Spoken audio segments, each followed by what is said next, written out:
Hey everyone, welcome back to Culz Book Reviews. Today we are going to be checking out Goosebumps, book number 2, Stay Out of the Basement, by R.L. Stine. Now I'm checking out these Goosebumps books because we are watching Goosebumps The Vanishing on Disney Plus and reviewing it, and I thought it'd be kind of fun to jump back into the old Goosebumps books, see how they hold up and how they differ from the show. Obviously, so far if you've watched the reviews, we kind of say the show is mainly Stay Out of the Basement with the other books kind of just sprinkled in here and there. Nevertheless, it's still kind of fun to see where they pulled the ideas from. But before we get to my thoughts, let's take a look at the book itself. Alright, so up top you can see the author name, R.L. Stine. You see Goosebumps, and you see some fantastic art. Really, the classic Goosebumps books had some great artwork. And of course, they always had a tagline. This one is Something's Waiting in the Dark. Down below, you do see the title of this one is Stay Out of the Basement, as well as Scholastic, which makes this, I think, the second Scholastic book we've checked out after Deck Z, that Titanic book. But also, if you grew up in the 90s, early 2000s, you remember the Scholastic Book Fair and just how much fun it was to go there. Now on the side, you see Apple Fiction. You see number 2, so this is Goosebumps book number 2, Stay Out of the Basement, and then R.L. Stine, as well as you see the little Scholastic logo at the bottom. On the back, you see that classic artwork again. You see live plants, dead people, a little bit about the book, and then it does tease you that the next book is going to be Monster Blood. And of course, right there is Mr. ISBN. So this one clocks in at 122 pages. At least with the first couple I've read, that's a pretty standard book length for the Goosebumps. And you can see throughout the book it is only text. So let's get into my thoughts. So what did I think about Stay Out of the Basement, book 2 in the Goosebumps series, the original series by R.L. Stine? Well, first let's start with the writing style. I actually do think R.L. Stine's writing still really holds up today. Honestly, he's a pretty good writer, even though this is for younger audiences. Being that I'm older than I was when I originally read these, it honestly still is pretty enthralling, pretty capturing. I know when I was talking to David from Abnormal Voyages, I told him, honestly, it's either at the same level as the Midnight Library, if not better. So still really good writing, and still pretty impressive that even though these were for kids, it didn't really talk down to them, like I think all of us have said at some point during the reviews of the first 2 episodes. Now, Stay Out of the Basement itself is a pretty contained story following Margaret and Casey Brewer. Same last name as in The Vanishing. Mr. Brewer is still the father. Obviously, he is David Schwimmer's character in The Vanishing series, but the kids are younger, much like the rest of the kids in the Goosebumps series. They always are around that 7 to 12 age, so a little bit younger than what we see in the show. And so for that, the story is a lot more contained to just the house. They're not going around obviously doing these dares or going to high school and this or that. And this one's a pretty straightforward kind of synopsis. The kids are just normal kids. Their dad is a scientist who recently lost his job and therefore is spending a lot of time in the basement working on different experiments. And he has one simple rule: stay out of the basement. His anger goes from like nothing to like it'll flip on the switch and just be really, really angry at them if they're in the basement. And things start kind of getting wacky when their mom goes out of town to visit her sister, who's in the hospital doing a surgery, and leaves just the kids with the dad. And we'll leave it there for the synopsis. We'll get into spoilers and kind of my thoughts in a second, but don't want to spoil it if you guys haven't read it, or if you have read it but kind of forgot and because of The Vanishing are going to go back and read it. So I don't want to ruin it for any of you.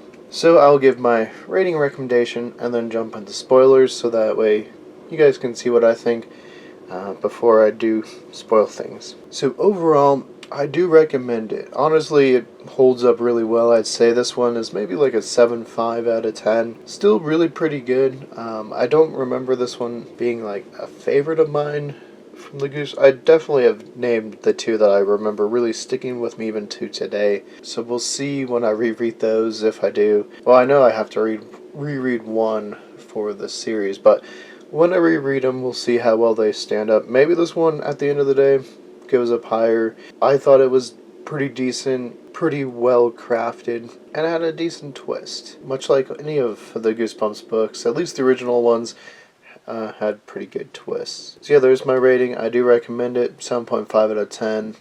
Go check it out. I think it holds up. It's a nice, easy read. Only 122 pages. And honestly, not too much is crammed in there. You can probably get it done in an hour or so. So, yeah, if you want to read it, just re-catch up on some Goosebumps. I don't think it's a bad choice. You have been warned. We're going to get into spoilers and kind of talk about that, how those hold up, what they are, starting now, so spoiler warning. So yeah, like I said in the synopsis, the kid's mom goes out of state to visit her sister, which leaves the kids alone with the dad, who's mainly spending time in the basement doing whatever experiments he's doing, which the kids do sneak down at one point and see all these kind of weird plants, and kind of creepily, the plants are kind of like breathing, sighing, moaning, and they're pretty creeped out because obviously plants don't make those sounds.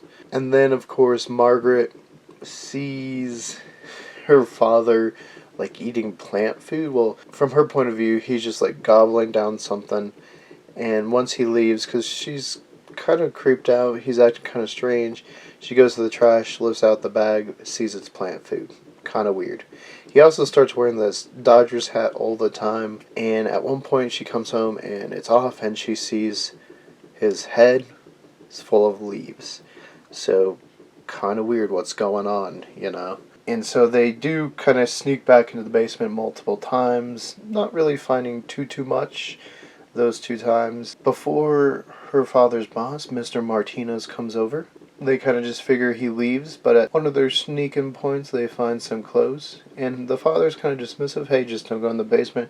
He just got really warm, took off his clothes, or his jacket, because I think it's just his suit jacket. But then eventually they do find like the rest of his clothes, and they're like, okay, this is weird.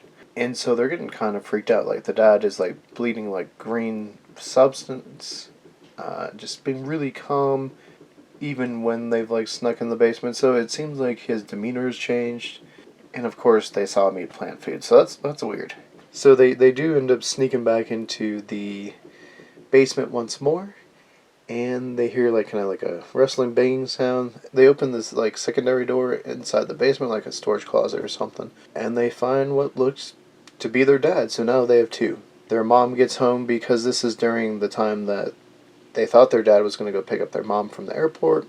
So they let this guy out. He says Mr. Martinez is also in the like closet there.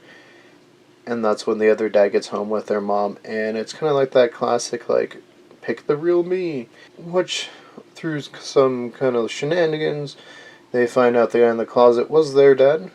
He bleeds real blood, so they kill the imposter, who turns out to be a plant. The plant had made like a perfect copy of her father because he had got like a cut and it went into the plant DNA or something like that, and made like this perfect copy and had kind of taken over his life. And that's why at one point they were fed this like plant, like green plant food substance, because the plant father must have been trying to get the kids to get copied as well, make like plant copied kids.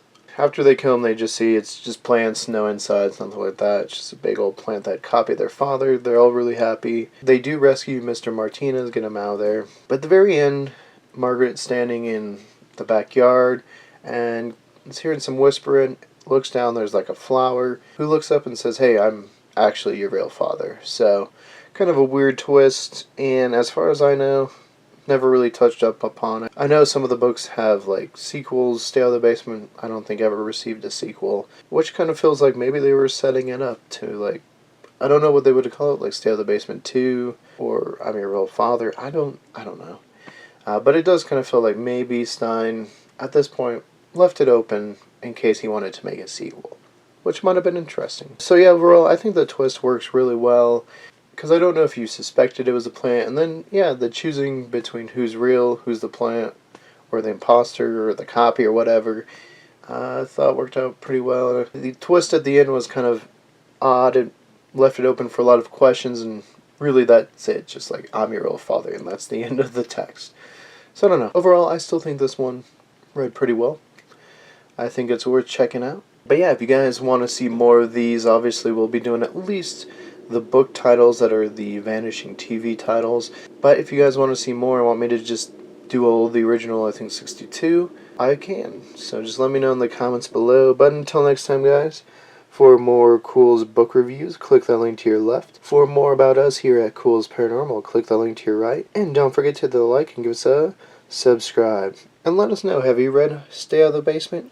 What was your favorite Goosebumps title growing up? Tell us in the comments below.